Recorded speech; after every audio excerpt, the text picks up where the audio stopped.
Hi friends, ನಂದ ಗೋಕುಲ್ ಅವ್ರ family big boss ಮನೆಯೊಳಗೆ.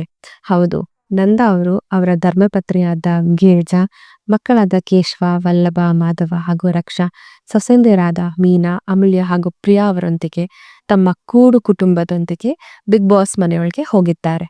ಯಾಕೆ ಹೋಗಿದ್ದಾರೆ ಅಂತ ಅನ್ಕೋತಿದ್ದೀರಾ? ನಿಮ್ಗೆ ಗೊತ್ತಿರ್ಬೋದು, ನಂದ ಅವರ ಹಿರಿ ಮಗ ಮಾಧವ ಅವರ ಮದ್ವೆ ನಡೀತಾ ಇದೆ. ಸೊ ಆ ಮದ್ವೆಗೆ ಬಿಗ್ ಬಾಸ್ ಕಂಟೆಸ್ಟೆಂಟ್ಸ್ಗಳನ್ನ ಇನ್ವೈಟ್ ಮಾಡೋದಕ್ಕೋಸ್ಕರ ನಂದ ಅವರು ಲಗ್ನ ಪತ್ರಿಕೆ ತಗೊಂಡು ಬಿಗ್ ಬಾಸ್ ಮನೆಯೊಳಗೆ ಹೋಗಿದ್ದಾರೆ. ನಂದ ಅವರು ಬಿಗ್ ಬಾಸ್ ಕಂಟೆಸ್ಟೆಂಟ್ಸ್ಗಳಿಗೆ ತಮ್ಮ ಮನೆಯವ್ರನ್ನ ಇಂಟ್ರಡ್ಯೂಸ್ ಮಾಡಿಸ್ಕೊಂತ, ನಂದು ಗಿರಿಜಂದು ಲವ್ ಮ್ಯಾರೇಜು, ಆದರೆ ನನ್ನ ಮಕ್ಕಳು ಲವ್ ಮ್ಯಾರೇಜ್ ಆಗೋದು ನನಗೆ ಇಷ್ಟ ಇಲ್ಲ.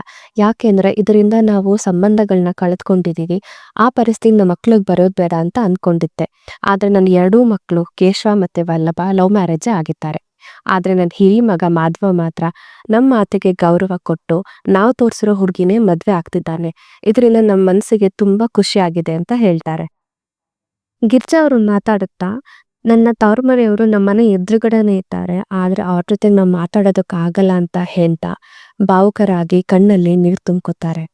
ಇದನ್ನು ನೋಡಿದ ರಘು, ನಾನು ಇದೇ ಜರ್ನಿ ಮಾಡಿ ಬಂದಿದ್ದೇನೆ. ಇವಾಗ ನನಗೆ ನನ್ನ ಹೆಂಡತಿ ಮತ್ತು ನನ್ನ ಮಗ ಇವರೇ ನನ್ನ ಪ್ರಪಂಚ ಆಗಿದ್ದಾರೆ ಅಂತ ಹೇಳ್ತಾರೆ. ಕಡೆಗೆ ಗಿರ್ಜಾ ಅವರು ಅಶ್ವಿನಿ ಅವ್ರ ಆಟ ನೋಡಿ, ನಿಮ್ಮಂಥ ಗಟ್ಟಿಗಿತ್ತಿ ಹೆಣ್ಣು ನೋಡೋದೇ ಖುಷಿ ಆಗುತ್ತೆ. ಬಂದ ಸವಾಲ್ಗಳನ್ನ ಒಂಟಿಯಾಗಿ ನಿಂತು ಎದುರಿಸ್ತಾ ಇರೋದನ್ನ ನೋಡಿದ್ರೆ ಎಷ್ಟೋ ಹೆಣ್ಮಕ್ಳಿಗೆ ಸ್ಫೂರ್ತಿ ಆಗತ್ತೆ ಅಂತ ಅಶ್ವಿನಿ ಅವ್ರ ಬಗ್ಗೆ ಒಳ್ಳೆ ಮಾತಾಡ್ತಾರೆ. ಕಡೆಗೆ ನಂದ ಅವರು ಮನೆಯ ಕ್ಯಾಪ್ಟನ್ ಆದ ಧನುಷ್ ಅವರಿಗೆ ಲಗ್ನ ಪತ್ರಿಕೆ ಕೊಟ್ಟು ತಮ್ಮ ಇಡೀ ಕುಟುಂಬದೊಂದಿಗೆ ನಮ್ಮ ಮಗನ ಮದ್ವೆಗೆ ಬರಬೇಕು ಅಂತ ಬಿಗ್ ಬಾಸ್ ಕಂಟೆಸ್ಟೆಂಟ್ಸ್ಗಳನ್ನ ಕರೀತಾರೆ. ಸೊ ನಂದವ್ರ ಫ್ಯಾಮಿಲಿನ ಬಿಗ್ ಬಾಸ್ ಮನೆಯೊಳಗಡೆ ನೋಡಿ ಖುಷಿ ಆಯ್ತಾ? ಒಂದ್ ವೇಳೆ ನಂದವ್ರ ಮನೆಯಿಂದ ಯಾರಾದರೂ ಬಿಗ್ ಬಾಸ್ ಕಂಟೆಸ್ಟೆಂಟ್ಸ್ ಆಗಿ ಹೋಗ್ಬೇಕಿತ್ತು ಅಂತ ಅನ್ಸಿದ್ರೆ ಯಾರನ್ನ ನೋಡೋಕ್ಕೆ ಇಷ್ಟಪಡ್ತಿದ್ರಿ? ಕಾಮೆಂಟ್ ಮಾಡಿ ತಿಳಿಸಿ. ಈ ವಿಡಿಯೋ ಇಷ್ಟ ಆಗಿದ್ರೆ ಸಬ್ಸ್ಕ್ರೈಬ್ ಮಾಡ್ಕೊಳ್ಳಿ.